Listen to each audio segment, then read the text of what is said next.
Hello again. Today I have a book for you guys that I'm going to read, and at the end of it, you get to answer some fun questions, okay? So this is called Pop, the Invention of Bubble Gum by Megan McCarthy. Okay, hopefully you'll be able to see this as I read it. The Invention of Bubble Gum. On a small street in Philadelphia in the 1920s, there was a factory owned by the Fleer family.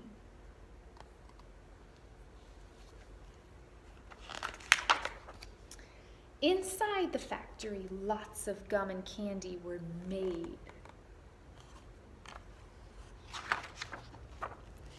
Working upstairs was a young accountant named Walter Dimer.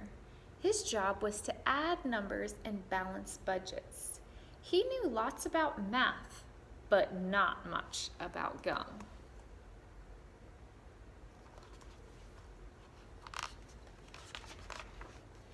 There wasn't enough space in the building, so a new experimental laboratory was moved into the office next to Walter. In came lots of beakers and pots and tubes. What could be going on?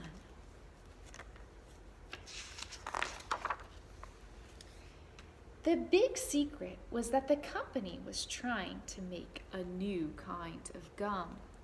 Chewing gum had already been around for centuries. That's hundreds and hundreds of years.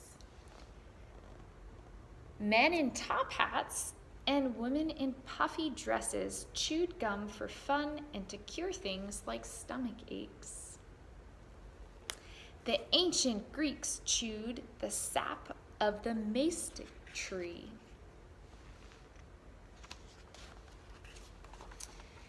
And American Indians introduced early settlers to spruce tree resin, a sticky substance that could be chewed.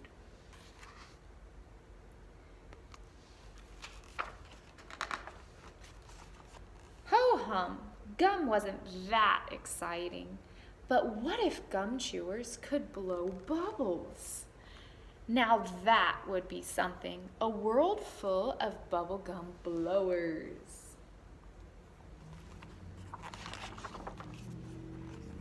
Every day, Walter watched what went on inside the laboratory.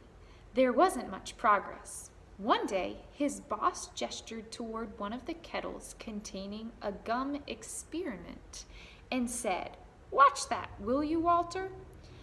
After a while, I was not only watching it, I was doing it, Walter said.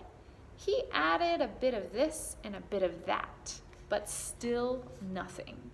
Perhaps making a new gum wasn't possible after all, and soon Walter's boss had given up. Here's Walter. But Walter hadn't given up. He spent months playing with different mixtures. Finally, something was happening. Bubbles! Big, glorious bubbles. The mixture needed flavor, so Walter added a bit of cinnamon, a dash of wintergreen, a drop of vanilla. Could this bubbling batch be bubble gum? Whoa. Walter put a wad into his mouth and began to chew. When the time was right, he blew a magnificent bubble. "I had it," Walter said. Excitedly, he passed out the mixture for his coworkers to try.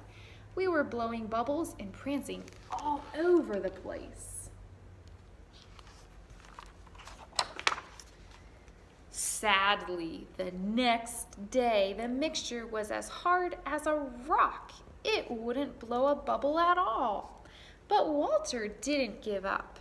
Back to work he went.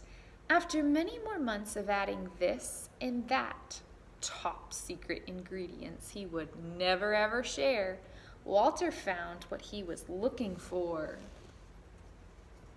There's months going by. It bubbled and popped, but could this batch finally be bubble gum? To finish off his grand creation, he needed some color. Pink coloring was the only one I had at hand, said the inventor. So in it went. There's Walter putting in pink dye.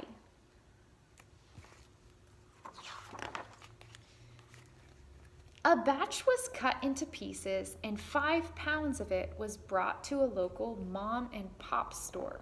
Just a little information on a mom and pop store.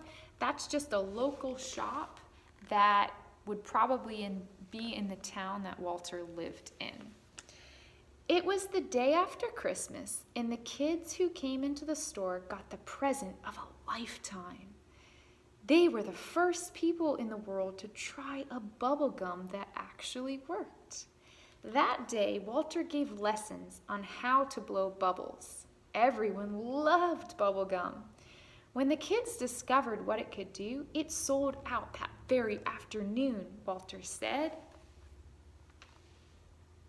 Everybody's blowing bubbles. Walter's double bubble was such a success that the Fleer Corporation made truckloads of delicious bubble gum. It was delivered to small stores and to big stores.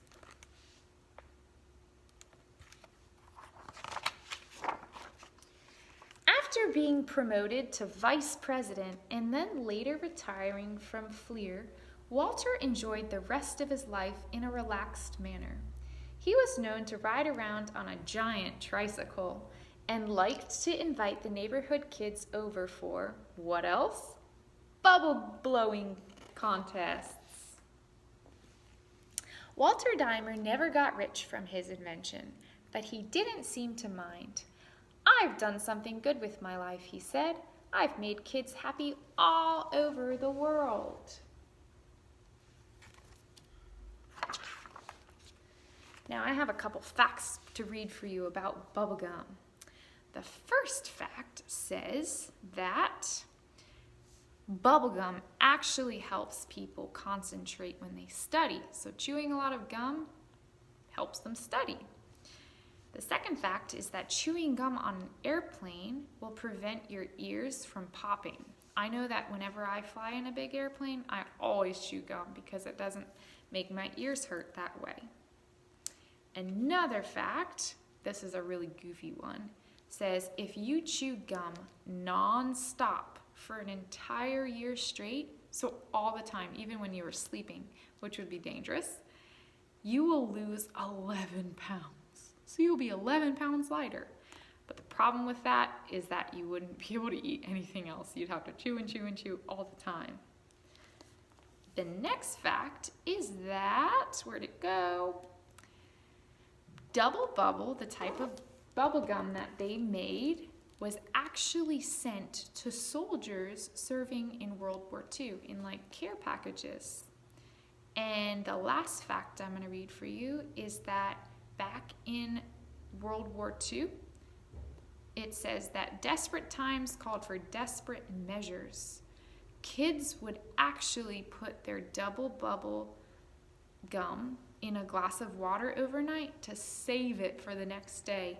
This was when they couldn't afford to buy a lot of gum. So that's kind of disgusting and probably had a lot of germs too, but that's how they would make it last for as long as a month.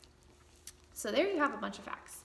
Now what I have attached to our email today is some questions for you to answer about our story.